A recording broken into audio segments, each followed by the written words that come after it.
Je tam. Prosím, ak ma pustíš, splním ti 3 želania. Dobre, zlatá rybka. Som deviatak a hľadám si strednú školu. Takže tvoje prvé želanie je nájsť strednú školu? Hľadám školu, kde si za prvé nájdem milých priateľov, za druhé milú peknú priateľku a za tretie, a to najdôležitejšie, kde budem robiť to, čo ma baví. Tak nech sa stane.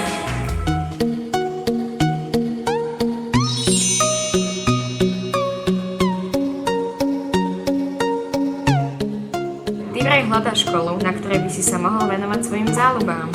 Áno, Viem presne, čo hľadáš a máš to rovno pred nosom. takémuto niečomu sa dá venovať na strednej škole? Presne tak, a to nie je všetko. Nie? Samozrejme, že nie. A teraz to najlepšie. To si robíš srandu, že táto škola má aj vlastného konia. Koňa? Niekoľko koní.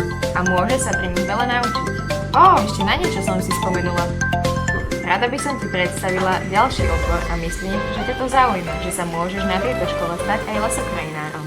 To znamená, že sa môže starať o les, vysádzať alebo ošetrovať stromy, zveľaďovať parky a podobne. Ten pes nevyzerá byť v poriadku. Musíme ho hneď dostať k veterinárovi. Urob niečo. Pozri, tam je nejaké auto. Hej, potrebujeme pomoc.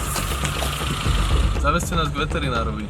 Ja neviem o žiadnom veterinárovi. Zaveste nás na strednú školu v Janke. Nie, musíme ísť k veterinárovi. Ver mi.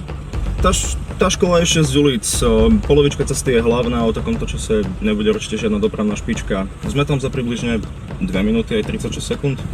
Na lec. Nie, študent logistiky v doprave.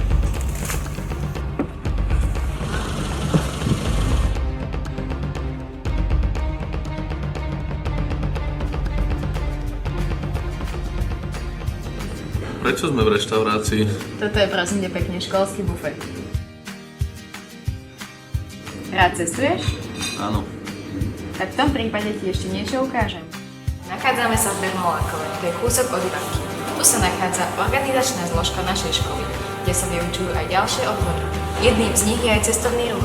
Ahojte, ja som Nikola. Ahoj, ja som Nina. Dovolte mi, aby som vás privítala na našej škole. Počula som, že ťa baví cestovať a spoznávať krásy Slovenska. Grüß Gott.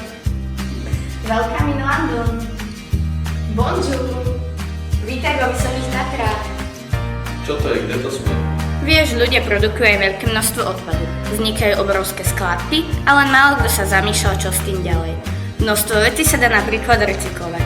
Záleží ti na životnom prostredí a obnoviteľných zdrojoch?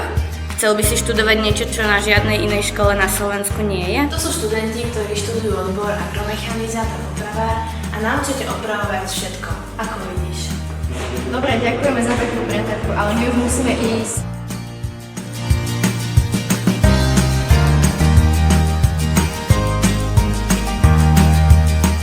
Na našej škole sa naučíš ryby nielen loviť, ale aj chovať. Kapre, sumce, zubáče, šťuky, ba aj zlaté rybky.